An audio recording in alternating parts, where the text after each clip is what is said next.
Hello fellow investors. आज हमारा learning का डे 3 है in the stock market as a beginner. हमने पिछले एपिसोड्स में ये देखा था कि हम कैसे मार्केट को ट्रैक करना शुरू कर सकते हैं। जो लास्ट एपिसोड 2 था, उसमें हमने देखा था कि हम लोग जो अलग अलग से नाम सुनाई देते हैं हमें, उन स्टॉक्स को जब हम खरीद लेते हैं बिना पढ़े अगर खरीदते हैं तो क्या क्या हो सकता है उसमें। तो बोरोड कन्विक्शन जो होती है, किसी और से हमने नाम सुन लिया, उस स्टॉक को खरीद लिया, तो हमें एग्जिट नहीं पता चलता है कब एग्जिट करना है। इसलिए बिजनेसेस को पढ़ना, जो कंपनी हम खरीदते हैं उनको पढ़ना बहुत ज़रूरी हो जाता है। आज के एपिसोड में हम लोग खुद से देखेंगे कि खुद से अगर मेरे को कंपनी फाइंड करनी है तो आप क्या क्या क्या फिल्टर लगा सकते हो, कौन सा टूल को यूज़ करके आप उन कंपनीज तक पहुंच सकते हो, उनके नाम तक पहुंच सकते हो, और फिर डिटेल में जैसे जैसे आपको कंपनी अच्छी लगती रहेगी आप उनको और स्टडी कर सकते हो। तो आज हम कुछ फिल्टर्स लगाएंगे स्क्रीनर को यूज़ करके, और खुद से कुछ कंपनीज के नाम ढूंढने की ट्राई करेंगे। तो as always let me share my screen. I hope आपको मेरी स्क्रीन अभी दिख रही होगी। तो शुरू से शुरू करते हैं। आज हम एक इन्वेस्टर के पॉइंट ऑफ व्यू से सोचेंगे कि एक इन्वेस्टर का काम कंपनी का नाम देखना नहीं होता है, उस नाम में इन्वेस्ट करना नहीं होता है, या फिर उस चार्ट जो आपको दिख रहा है उसमें इन्वेस्ट करना नहीं होता है। इन चार्ट्स के, इस नाम के पीछे एक बिजनेस है, एक एक्चुअल रनिंग बिजनेस है, और हमें वो देखना है वो बिजनेस पैसे कमाता कैसे है। और वही हमारा पॉइंटर है कि हम बिजनेस को खरीदते क्यों हैं। क्योंकि हम एक्सपेक्ट कर रहे हैं कि वो बिजनेस ग्रो करेगा। क्योंकि अगर बिजनेस ग्रो करेगा तो जो आपकी शेयर होल्डिंग है उस कंपनी में, आपका जो पैसा लगा है वो भी उसके साथ ग्रो करेगा। आप इसको ऐसे सोच सकते हो, फॉर एग्जांपल जैसे आप 20-25 पे अगर आसपास हैं तो आपको बहुत सारे आइडियाज़ आते होंगे। अगर फॉर एग्जांपल आपकी एज 30, 40, 45 है तो आप सोच सकते हो जो आपका यंगर सेल्फ था तो उनको बहुत सारे आइडियाज़ आते थे। कैसे आइडियाज़ आते थे कि मैं अपना कैफ़े खोल लेता हूँ, मैं एक बहुत ही कूल टी शर्ट या फिर कूल ब्रांड बनाऊंगा किसी मर्चेंडाइज का, क्लोथिंग का। मैं अपने बहुत ही कूल शूज़ का एक स्टोर खोलूंगा। एनी आइडिया जो भी आप करना चाहते थे, उसके पीछे एक रीज़न होता था, प्रॉफिट बनाना। आप कुछ भी सोच रहे हो, one reason behind it was to make profit. अगर सोशल सर्विस है या फिर पैशन है, वो इन्वेस्टमेंट में नहीं आएगा। अगर आप इन्वेस्टमेंट से सोच रहे हो कि मैं इतना पैसा लगाऊंगा इस बिजनेस में और इतना रिटर्न आ जाएगा मेरे को, तो वो इन्वेस्टमेंट हो गया। तो उसका एक ही मेजर पर्पस है, प्रॉफिट बनाना। तभी वो कंपनी या बिजनेस ग्रो करेगा।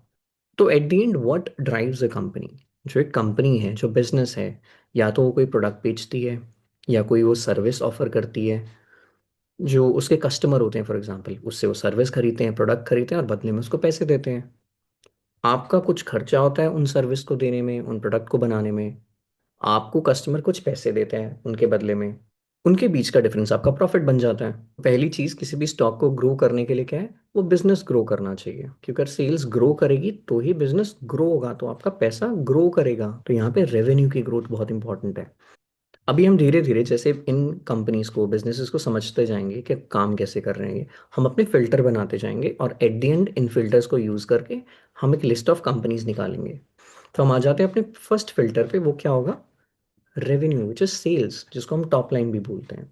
तो हमारी जो सेल्स है एटलीस्ट 10% हो हमारा। तो हमारा फर्स्ट फिल्टर ये होगा, आप कोई भी बिजनेस को खरीद रहे हो, उसका स्टॉक को बाय कर रहे हो, उस बिजनेस में एटलीस्ट 10% की सेल्स हो। तो एक और फिल्टर फॉर एग्जांपल जो रेवेन्यू से भी ज़्यादा इंपॉर्टेंट है, वो होता है प्रॉफिट। आप मान लो आप कॉफ़ी की ही शॉप है आपकी, और आपने एक दिन में 1,000 कप बेच दिए, और आप 100 रुपये का एक कप बेचते हो, तो आपने 1 लाख का रेवेन्यू कर लिया, 1 लाख की सेल्स होगी एक दिन में। पर मान लेते हैं जो आपने 100 रुपये का कप बेचा है, आपको कॉस्ट ही उसको बनाने के लिए सब कुछ मिला मिलो के 99 रुपीज़ की पड़ती है।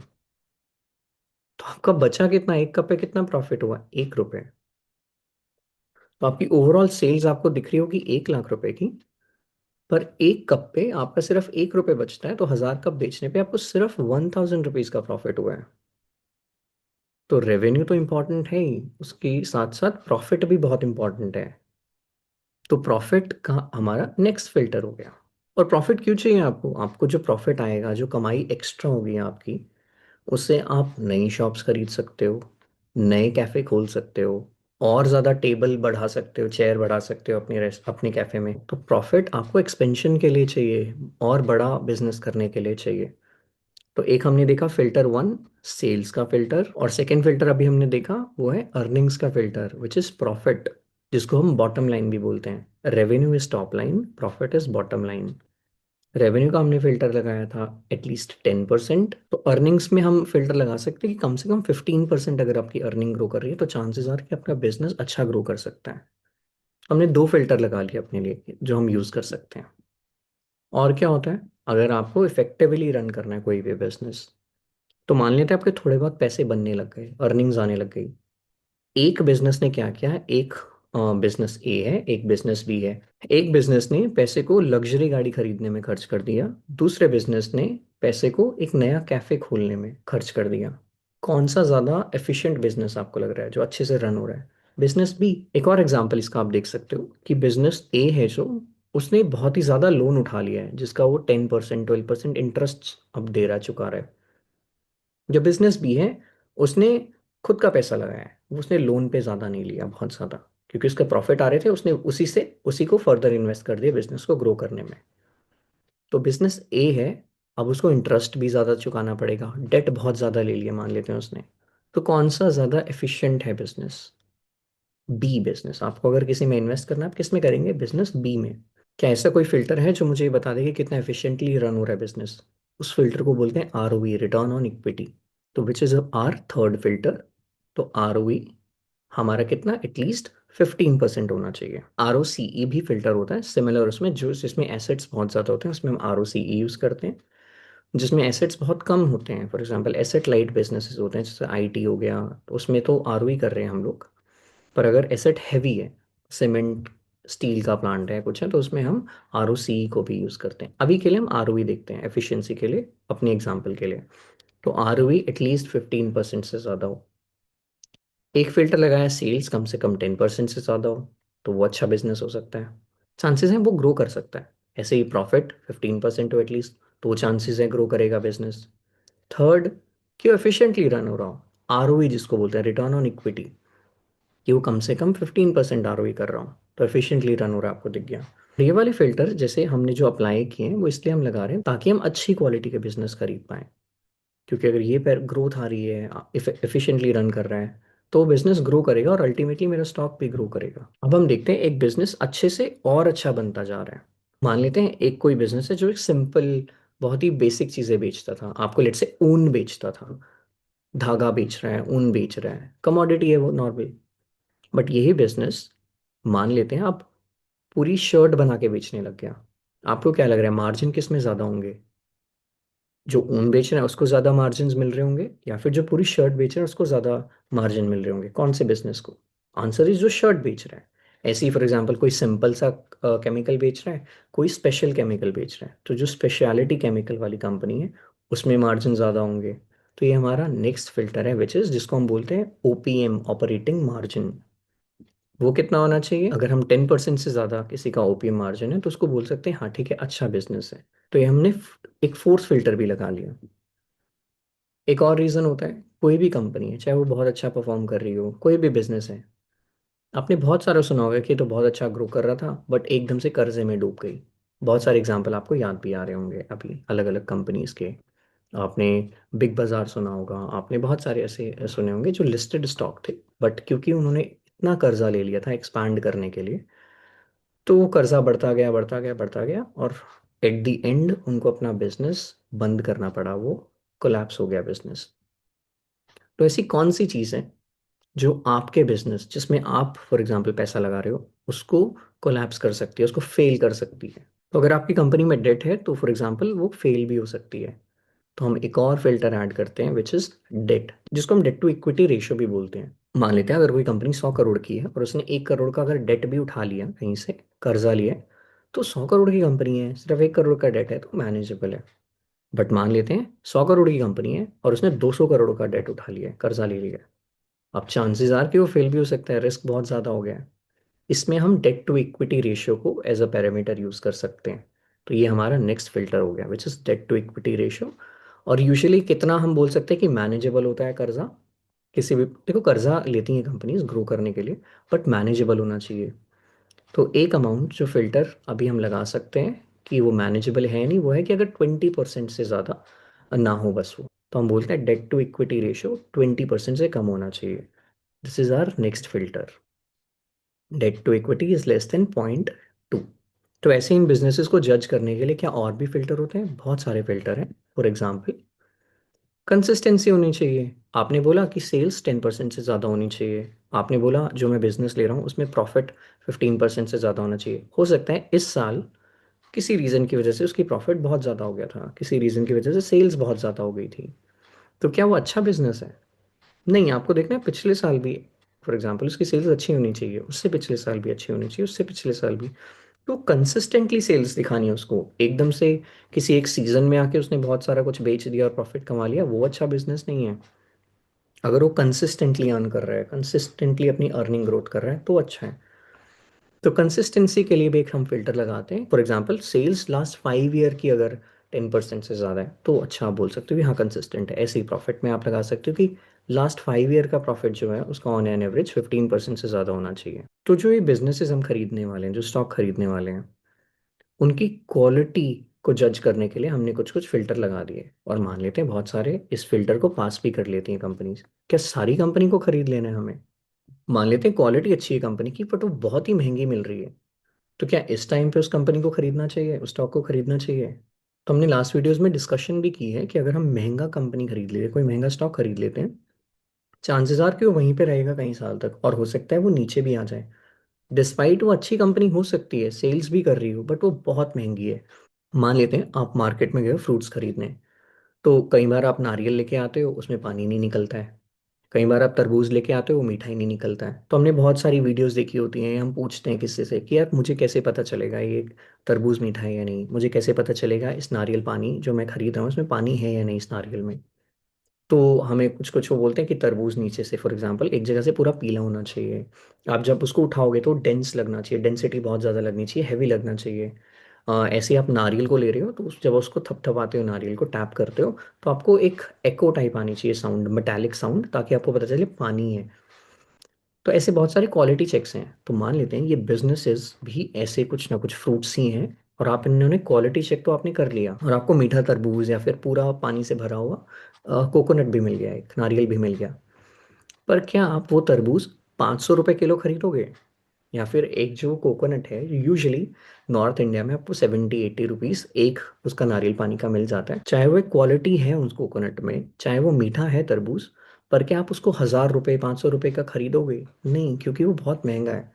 इसी तरह से अगर कोई कंपनी क्वालिटी में बहुत अच्छी है, तो जो आपके पैरामीटर्स है, सेल्स, आरओई, प्रॉफिट ग्रोथ, ये सारे उसने मैच कर लिए, मार्जिन्स भी बहुत अच्छे हैं। पर अगर वो बहुत महंगा मिल रहा है, तो क्या खरीदना चाहिए? आंसर आपको शायद मिल गया होगा अभी। तो अगर कोई कंपनी महंगी है, सस्ती है, तो एक बेसिक रेशियो हम देख सकते हैं, विच इज़ पीई रेशियो, जिसको हम बोलते हैं प्राइस टू अर्निंग्स रेशियो। इसमें देखो एक्सेप्शंस भी होती हैं, कहाँ पे प्राइस टू अर्निंग देखना चाहिए, कहाँ नहीं देखना चाहिए। प्राइस टू अर्निंग हो सकता है ज़्यादा हो, बट ग्रोथ भी बहुत ज़्यादा हो, तो हम पेग रेशियो देखेंगे, उन पे भी हम आएंगे। अभी के लिए सिंपल समझने के लिए हम ये देख सकते हैं। तो अगर किसी कंपनी का प्राइस टू अर्निंग्स रेशियो 50 से ज़्यादा है, तो आप बोल सकते हो ये महंगा होता जा रहा है। वैसे किसी का अगर 200 पी है तो वो बहुत महंगा है। तो पीई को हम यूज़ कर सकते हैं एज अ रेशियो देखने के लिए कि महंगा है या सस्ता है। इसमें एक्सेप्शंस को हम बाद में डिस्कस करेंगे, कहाँ पे पीई यूज़ करना चाहिए, कहाँ पे प्राइस टू बुक यूज़ करना चाहिए, कहाँ पे पेग रेशियो यूज़ करना चाहिए। इन सबको भी हम देखेंगे। तो हमने कंसिस्टेंसी देखी, हमने एक और रेशियो देखा विच इज़ वैल्यूएशन, जो हम पी से निकाल सकते हैं। हम एक और चीज़ देख सकते हैं, जब आप इन्वेस्ट कर रहे हो किसी बिजनेस में, उसका साइज़ क्या है। फॉर एग्जाम्पल, किसी की सैलरी अगर 10,000 है, तो हो सकता है नेक्स्ट ईयर वो 10 से 20,000 सैलरी पे पहुंच जाए। शायद 1 या 2 साल में 40,000 पे पहुंच जाए, और कुछ साल में वो 1 लाख की सैलरी पे भी पहुंच जाए। तो 10,000 की सैलरी से 1 lakh salary, which is 10 times, 10 गुना हो गई है सैलरी। तो क्योंकि बेस छोटा था, सैलरी कम थी, तो वहां से ग्रोथ बहुत जल्दी आ गई उसमें। बट मान लेते हैं किसी की सैलरी ऑलरेडी अगर 2 लाख रुपए है, तो शायद अगले साल वो 4 नहीं हो पाएगी। वो शायद 20,000 और ऐड कर ले, पहले वाले ने सिर्फ 10,000 रुपये ऐड किए थे और वो डबल हो गई थी। बट अगर जिसकी 2 लाख है वो 20,000 भी ऐड करता है, तो सिर्फ 10% ग्रोथ है। और बिजनेसेस में हम ग्रोथ ही देखते हैं। तो जितना छोटी कंपनी होगी, चांसेस आर कि वो ग्रो भी उतनी जल्दी कर सकते हैं, गिवन दैट वो अच्छा बिजनेस हो। पर हमें ये भी देखना है, जितनी ज़्यादा छोटी कंपनी होती है उतना रिस्क भी बढ़ता रहता है। हमें एक एटलीस्ट एक लिमिट लगानी चाहिए कम से कम 1,000 की तो हो, वो 1,000 करोड़ की कंपनी। क्योंकि अगर आप कोई 10 करोड़, 20 करोड़, 30 करोड़ की कंपनी देख रहे हो, वो उसमें तो कभी भी कुछ भी हो सकता है। थोड़ा बहुत ही अगर किसी ने कैपिटल इधर उधर कर दिया तो वो कंपनी डबल हो सकती है, हाफ हो सकती है, उसमें मैनिपुलेशन के चांसेस बहुत ज़्यादा रहते हैं। मुझे अपना रिस्क भी कम करना है, तो आप शायद 1,000 करोड़ से नीचे या छोटी कंपनी उसको अवॉइड कर सकते हो, क्योंकि वॉलेटाइल बहुत ज़्यादा होंगी वो है। तो उनमें ट्रस्ट का भी एक आपको देखना होता है कि आप ट्रस्ट कर सकते हो या नहीं। बट अगर कोई कंपनी 10,000 करोड़ की हो चुकी है, चांसेस आर कि हाँ, आप वो ट्रस्ट शायद उस पर आप कर पाओ, क्योंकि वो 10,000 करोड़ की एटलीस्ट है। उनमें जो मैनिपुलेशन होता है उसके चांसेस कम होते हैं। तो अभी हमने फिल्टर्स क्या क्या हो सकते हैं, कौन से हम लगा सकते हैं, वो हमने देखा। बट इसकी इंपॉर्टेंस क्या है, क्या हेल्प क्या करेंगे ये हमें। अब फॉर एग्जांपल मान लेते हैं इंडियन क्रिकेट टीम है, उसका सिलेक्शन हो रहा है, आपको पिक करने हैं प्लेयर्स। पर क्या क्या आप सबको पिक कर लोगे ना, आप कुछ पैरामीटर देखोगे। अगर आप बॉलर को या फिर बैट्समैन को चूज कर रहे हो, मान लेते हैं बैट्समैन को चूज कर रहे हो, तो आप लगाते हो कि एवरेज एटलीस्ट उसने हर मैच में 30 स्कोर तो बनाया हो। फिर अगर आप 20-20 के लिए पिक कर रहे हो, ज़्यादा रन बनाने हैं, तो आप उन बैट्समैन को देखोगे इनका स्ट्राइक रेट एटलीस्ट 120 प्लस है। तो अब क्या होगा, सारे जितने भी क्रिकेटर्स हैं आपको उनको पिक करने की ज़रूरत नहीं है। आपने फिल्टर लगा लिया और आप कुछ प्लेयर्स आपके पास आ गए। अब आप उनको और फर्दर देख सकते हो, आपके अगर कुछ और चीज़ें आपको देखनी है तो उनको आप स्टडी कर सकते हो। इसी तरह से ये फिल्टर हमें स्टॉक्स को पिक करने में, बिजनेसेस को पिक करने में हेल्प करते हैं। फॉर एग्जांपल वैसे आप देखोगे तो 5,000 या उससे ज़्यादा कंपनीज लिस्टेड हैं। तो क्या आप सारे बिजनेसेस को पढ़ने लग जाएंगे हम लोग? ऐसा नहीं होता है। हम लोग अपने फिल्टर लगा के वो 5,000 में से जो हमारी क्वालिटी को पास कर रही है कंपनी, मुझे बस उन्हीं को देखना है। हमें फिल्टर लगा के उन 5,000 कंपनीज के लिस्ट को सिर्फ 100 कंपनीज तक ला सकते हैं, 50 कंपनीज तक ला सकते हैं। फिर इन 50 कंपनीज, 100 कंपनीज जो हमारे हिसाब से अच्छी क्वालिटी की कंपनीज हैं, उनको हम स्टडी कर सकते हैं। तो इसलिए फिल्टर्स यूज होते हैं। तो इसको हम प्रैक्टिकल करके देखते हैं। तो आप यहाँ पे screener.in पे जा सकते हो। आपको दिख रहा है screener.in पे, यहाँ पे स्क्रीन्स, इस पे क्लिक करेंगे, यहाँ पे आएगा क्रिएट न्यू स्क्रीन। तो हम अपनी स्क्रीनिंग क्राइटेरिया बना रहे हैं ताकि फिल्टर करें हम स्टॉक को। तो जैसे ही हमने देखा अभी, वो आप कैसे लिखते हो, यहाँ पे हमने देखा सेल्स 10% से ज़्यादा होनी चाहिए, उसको हम लिखते हैं सेल्स। आपको फॉर एग्जांपल, मेरे को कैसे याद रहेगा क्या लिखना है यहाँ पे क्या नहीं, कुछ नहीं करना है। सेल्स आपको याद है, आप सेल्स लिखोगे आपको नीचे सारे ऑप्शंस दिख जाएंगे। तो हमें ग्रोथ देखनी है फॉर एग्जांपल, तो यहाँ पे सेल्स ग्रोथ को आप क्लिक करोगे, सेल्स ग्रोथ अपने आप लिखा जाएगा। ग्रेटर देन का सिंबल यहाँ पे आप डालोगे। 10, आपको परसेंटेज लिखने की जरूरत नहीं है। आपको देखो यहाँ दिख रहा है कि वैल्यू ऑलरेडी परसेंट में होती है। आप कुछ दिन तक ये जब स्क्रीन अप्लाई करेंगे, फिल्टर लगाएंगे, आपको खुद आइडिया हो जाएगा। ये बहुत ही सिंपल प्रोसेस है। यहाँ पे हम लिखते हैं एंड, जब भी नई कंडीशन मुझे लिखनी है तो मुझे एंड लिखना है। तो हमने पहली कंडीशन लिखी, सेल्स ग्रोथ 10 से ज़्यादा होनी चाहिए। सेम मैंने PRO लिखा, अपने आप ही आपको प्रॉफिट ग्रोथ दिख गया, इसको मैं क्लिक कर देता हूँ। प्रॉफिट ग्रोथ हमने देखा था 15 से ज़्यादा होनी चाहिए, मतलब 15% से ज़्यादा। हमने देखा था कंसिस्टेंट भी होनी चाहिए, सिर्फ एक बार आ गई वो ज़रूरी नहीं है। तो मैं इसको सेल्स ग्रोथ 5 ईयर भी लिख सकता हूँ। यहाँ पे सेल्स ग्रोथ मैंने बस स्पेस लिखा, ऑलरेडी ऑप्शन आ गया यहाँ पे। तो 5 ईयर की सेल्स ग्रोथ 10 से ज़्यादा होनी चाहिए। ऐसे ही प्रॉफिट ग्रोथ 5 ईयर्स की 10 से ज़्यादा, 15 से ज़्यादा होनी चाहिए। और हमने क्या देखा था कि वैल्यूएशन भी देखनी है, महंगा नहीं खरीदना है। तो प्राइस टू अर्निंग मैंने PE लिखा, अपने आप आ गया प्राइस टू अर्निंग। तो प्राइस टू अर्निंग कम होना चाहिए, किससे, 50 से कम। हमने देखा डेट नहीं होना चाहिए, उसको हम लिखते हैं debt to equity less than percentage. हम यहाँ नहीं लिखते, तो अगर मैं 0.2 लिख रहा हूँ इसका मतलब है 20%। ये कैसे आया, अगेन आप बार बार जब यहाँ पे फिल्टर्स बनाएंगे तो आपको एक खुद बहुत स्टैंडर्ड या बेसिक लगेगा। बस आप इसकी प्रैक्टिस करते रहोगे, बहुत ही सिंपल आपको लग जाएगा कुछ दिन में। डेट टू इक्विटी हमने देख लिया 20% से कम होना चाहिए। और हमने क्या देखा था कि उसका जो ROE है एफिशिएंट भी होना चाहिए वो। तो ROE मतलब रिटर्न ऑन इक्विटी, यहाँ पे होना चाहिए कम से कम लेट्स से 15%। और हमने देखा बहुत बड़ी या बहुत छोटी कंपनी ना हो तो मार्केट कैपिटलाइजेशन कम से कम वो 1,000 करोड़ से तो ज़्यादा की कंपनी हो। अगर आप बिगिनर हो तो आप इसको वैल्यू को थोड़ा ज़्यादा लिख सकते हो, मतलब 10,000 से ज़्यादा बड़ी कंपनी हो शुरू में। बाद में आप छोटी कंपनी भी पढ़ सकते हो, क्योंकि छोटी कंपनी थोड़ी सा रिस्क ज़्यादा होता है, क्योंकि बहुत छोटी है साइज़ में, वॉलेटाइल ज़्यादा होती है। तो अगर आप बिगिनर हैं तो आई विल सजेस्ट कि आप थोड़ी बड़ी कंपनी को पढ़ना शुरू करें। जैसे जैसे आपको बिजनेस मॉडल कंपनी पढ़ना समझ आ जाएगा, फिर आप छोटी कंपनी भी देख सकते हो। इनके हमने देखा है मार्जिन, जिसको हम OPM भी बोलते हैं। OPM कितना होना चाहिए, 10 से ज़्यादा। हमने सारे रूल्स लिख लिए। अब देखो, ये लिखने का नॉमेनक्लेचर इसको बोलते हैं। मैंने यहाँ पे एंड नहीं लिखा है, तो अगर मैं इसको रन करूंगा तो यहाँ पे एरर दिखा देगा। बट बट उस एरर से डरते नहीं। आई थिंक ये पुरानी वीडियो में मैंने आपको एक्सप्लेन किया था कि आपको कोई कुछ नहीं होता है। आप बार बार जब ये रन करोगे तो एरर नहीं आएंगे कुछ दिनों के बाद। तो हमने जितने भी फिल्टर्स अभी लगाए थे, देखो उसमें वैसे 5,000 कंपनीज हैं, बट जो हमारे फिल्टर को पास कर रही है वो 141 कंपनीज की लिस्ट आ गई। मेरे को अगर और थोड़ा कम करना है और नैरो करना है और कम कंपनीज चाहिए यहाँ पे, तो क्या कर सकता हूँ मैं? और फिल्टर कौन सा हमने सोचा था अभी? 5 ईयर्स की सेल्स ग्रोथ, हम अभी की सेल्स भी देख लेते हैं। यहाँ पे 5 ईयर्स की जगह मैं सेल्स कर देता हूँ। तो हमने स्टार्टिंग में किया था सेल्स ग्रोथ 10 से ज़्यादा, क्योंकि जो एवरेज है 5 ईयर का, हो सकता है एक साल में किसी में उसने बहुत ज़्यादा कर दिया हो या एक दो साल अच्छा किया हो, बट रिसेंटली वो 99% ही ग्रो कर रहा है। जब सेल्स ग्रोथ 10 से ज़्यादा लिख रहा हूँ तो रिसेंट मुझे एक साल की, लास्ट 1 ईयर की दिखा रहा है। सिमिलरली प्रॉफिट ग्रोथ, तो देखो ये फिल्टर लग गए हैं मेरे यहाँ पे, आप खुद ही देख रहे होंगे। एंड लगना है, इसको रन करते हैं। तो जो 141 कंपनीज आ रही थी, तो अब सिर्फ 56 कंपनीज हैं जो हम हमारा क्राइटेरिया को अभी फुलफिल कर रही हैं, पास कर रही हैं। तो आप इनको आप पढ़ सकते हो, इन कंपनीज को देख सकते हो। पर क्या इसका ये मतलब है इन 56 कंपनीज के अलावा जो बाकी कंपनीज है वो अच्छी नहीं है क्वालिटी में? ऐसा नहीं है। ये एक फिल्टर लगाया हमने एक तरीके का। कई बार हम ना प्राइस टू अर्निंग नहीं देखनी होती है कुछ स्टॉक्स में, प्राइस टू बुक वैल्यू देखते हैं हम वहाँ पे। तो हो क्योंकि हमने प्राइस टू बुक तो यहाँ पे लगाई नहीं वैल्यूएशन के लिए, तो वो वाली कंपनी शायद यहाँ पे मिस हो जाए। बैंक्स जो होते हैं उनमें डेट बहुत ज़्यादा होता है, क्योंकि बैंक का काम ही है लेवरेज पे काम करना। वो पैसा किसी से लेते हैं, डेट लेते हैं यानी, उसको ही आगे वो लोन देते हैं किसी से। तो बैंक्स में हमेशा डेट ज़्यादा होगा। बट मैंने जो नॉर्मल देखा था कि डेट नहीं होना चाहिए, तो उस क्राइटेरिया में बैंक तो कभी आएगा ही नहीं। तो जब भी हम फाइनेंशियल सर्विसेज को देख रहे होते हैं, बैंकिंग इंडस्ट्री को देख रहे होते हैं, तो मैं डेट टू इक्विटी वाला रेशियो नहीं लगाऊंगा। ठीक है, तो फिल्टर्स अलग अलग टाइप के लगते हैं अलग अलग इंडस्ट्री में, वो भी हम देखते रहेंगे। कहाँ पे आरओई देखना चाहिए, अगर एसेट हैवी बिजनेस है तो मुझे आरओसी देखना चाहिए वहाँ पे। तो ऐसे बहुत अलग अलग आपको ये कंडीशंस या फिर सिनारियोस अपने आप मिलते रहेंगे, यूज केसेस। कॉन्ग्रेचुलेशन, आप अपनी फर्स्ट स्क्रीन लगा चुके हो।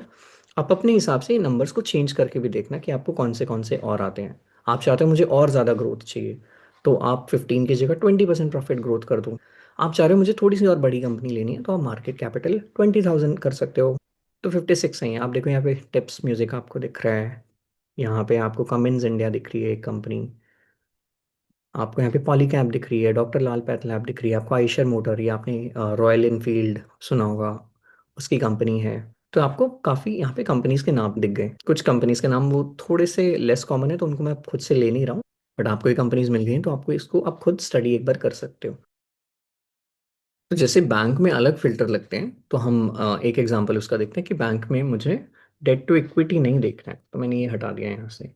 बैंक में प्राइस टू अर्निंग भी नहीं देखते हैं, उसमें प्राइस टू बुक वैल्यू देखते हैं। तो मैं प्राइस टू अर्निंग की जगह पे ये कौन से सेक्टर में कौन से रेशियोज देखते हैं वो हमें धीरे धीरे अपने आप पता चलता रहेगा, वो भी हम करते रहेंगे। तो प्राइस टू बुक वैल्यू 4 से कम हो, तो वो मैंने लगा लिया है। बैंक, मुझे छोटा बैंक नहीं चाहिए, तो कम से कम 40,000 30,000 करोड़ का तो होना चाहिए, तो हमने ये लगा दिया। बैंक में आरओए भी एक बहुत अच्छा मेट्रिक होता है, उसको भी हम देखेंगे। तो एक बार लगा के देखते हैं कि अगर मैंने ये सब पैरामीटर लगाए तो क्या इसमें बैंक आते हैं और कौन से बैंक आते हैं। यहाँ पे एंड नहीं आएगा, लास्ट है क्योंकि ये कंडीशन। तो अभी 20 रिजल्ट्स आ रहे हैं यहाँ पे। आप देखो यहाँ पे श्रीराम फाइनेंस आपको दिख गया, जो फाइनेंस में है। कोटक महिंद्रा बैंक आपको दिख गया, आईसीआईसीआई बैंक आपको दिख गया। मुझे देखना है यहाँ पे H D F C bank क्यों नहीं आ रहा है। तो लाइकली इनमें से कोई ना कोई एक criteria H D F C meet नहीं करता है, हम देख भी लेते हैं। H D F C bank R O E fulfil नहीं कर रहा है, लाइकली आर ओ ई 15 हमने लिखा है, तो 14.4 है। तो इसलिए देखो थोड़ा से मार्जिन से, बट आर ओ ई से ज़्यादा बेटर बैंक्स में आर ओ ए होता है जो हमने देखा। तो हमें वो भी सेक्टर वाइज अलग बेटर फिल्टर हम लगाएंगे विद टाइम। देखो सिर्फ 1% से वो वाला इस फिल्टर में स्क्रीन नहीं हो पाया स्टॉक, तो वो भी हमें देखना है कि इसके कुछ ना कुछ लिमिटेशंस भी होती हैं। बट ये स्टार्टिंग पॉइंट होता है, ऐसा नहीं है जो यहाँ पे दिख गया स्टॉक वो हमें खरीद लेना है, या फिर जो नहीं दिखा उसको खरीदना ही नहीं है। सेल्स ग्रोथ एटलीस्ट 20% हो, प्रॉफिट ग्रोथ एटलीस्ट 30% हो। इतनी ज़्यादा ग्रोथ है तो यूजुअली प्राइस टू अर्निंग बढ़ जाता है, पीई रेशियो। बट फिर भी अब 18 कंपनीज रह गई हैं जो इन फिल्टर को पास करती है। तो अब नेक्स्ट स्टेप क्या होगा, अगर जो भी आपका कोई भी स्क्रीन हो सकती है अलग अलग आपके हिसाब से, तो आप इन कंपनीज को देखोगे, इनको वॉच लिस्ट में आप डाल सकते हो कि ग्रोथ भी बहुत अच्छी है, बहुत ज़्यादा वैल्यूएशंस भी नहीं आपको दिख रही है, तो इनको फर्दर आप स्टडी कर सकते हो। जैसे केपीआईटी को आप क्लिक करोगे, इसमें बिजनेस मॉडल देखोगे, फ्यूचर में कितनी सेल्स हो सकती है, कैश फ्लोज कैसे हैं कंपनी के, प्रोडक्ट क्या देती है, सर्विस क्या देती है, वो आप और अंडरस्टैंड करोगे, सेक्टर में क्या हो रहा है, वहाँ से आपकी कन्विक्शन बेटर होती रहती है। बस एक फाइनल एक और स्क्रीन, तो you can play with screen all day और आपको बहुत मजा आएगा। मैं देखना चाह रहा हूँ कोई ऐसी कंपनी है क्या जो इतनी सारी ग्रोथ कर रही है बट वो 20 से कम प्राइस टू अर्निंग पे मिल रही है, चाहे वो 1000 करोड़ तक भी हो। 29 कंपनीज, तो उनको आप देख सकते हो। अगर देखो 5 ईयर की एवरेज सेल्स अगर 24% है, ये यहाँ पे आप देखोगे 45% है, स्टिल उसका पी 20 है, तो चांसेस आर कि रीसेंट सेल्स कम होंगी, इसलिए गिर गया इसका पी। क्योंकि बहुत ज़्यादा ग्रोथ अगर कोई कंपनी कर रही है, high quality with great growth, वो आपको इतनी सस्ती यूजुअली मिलती नहीं है कंपनीज। अगर बहुत पैसिविज्म है सेक्टर में तभी ऐसा होता है कि आपको सस्ती मिल जाती है कंपनी। यहाँ पे आपको वारी एनर्जीज दिख रहा होगा, इतनी ग्रोथ के बाद भी ये स्टॉक शायद नीचे ही होगा अभी, ये देखो इतने अच्छे नंबर है, स्टिल ग्रोथ नीचे, कंपनी नीचे है। तो इसके पीछे के अब जो रैशनल्स हैं, रीजंस हैं, वो हमें पढ़ने हैं। जैसे ये जिस सेक्टर में, एनर्जी में, पावर सेक्टर में, सोलर में है, जब हम शेयर मार्केट को कैसे ट्रैक करना है और डे वन पे देख रहे थे, तो हमने एक देखा था वहाँ पे कि सोलर में क्या चल रहा है अभी, इस सेक्टर में फॉर एग्जांपल अभी डिमांड सप्लाई मिसमैच है, और डिमांड उतनी नहीं है जितनी ज़्यादा सप्लाई है, विजिबिलिटी इतनी होती नहीं है उस टाइम पे ग्रोथ की। तो इसलिए डिस्पाइट इतने अच्छे नंबर, ये अभी भी ग्रो नहीं कर रहा है। तो स्क्रीन लगाना सिर्फ फर्स्ट स्टेप है। यहाँ पे जो आपको कंपनीज दिखेंगी, हो सकता है you will be able to discover a really good company, आप उसको अपनी वॉच लिस्ट में रखो और स्टडी करो फर्दर। फिर जैसे जैसे कन्विक्शन आएगा, फिर आप, हो सकता है आपको लगे कि ये बाई करना चाहिए नहीं करना चाहिए, आप वो वाला डिसीजन ले सकते हो। और जितने भी स्टॉक्स आपने फॉर एग्जांपल अभी फिल्टर में देखे, या एग्जांपल में मैंने कुछ नाम लिए होंगे स्टॉक्स के, तो वो सिर्फ एजुकेशन पर्पस के लिए, सिर्फ एग्जांपल देने के लिए, समझाने के लिए। कोई भी कुछ भी इस वीडियो में बाय और सेल रिकमेंडेशन नहीं है। बाय करना है किसी स्टॉक को, सेल करना है किसी स्टॉक को, वो आपका खुद का डिसीजन है। आपको उसके लिए पहले ड्यू डिलिजेंस करनी है, अपने फाइनेंशियल एडवाइजर से पूछना, उसके बाद ही आपको ये डिसीजन लेना चाहिए। तो इतने ही रखते हैं आज की वीडियो में। I wish you health and happiness. कल फिर से हम मिलेंगे और फर्दर और फिल्टर्स क्या क्या हो सकते हैं उनको हम देखेंगे।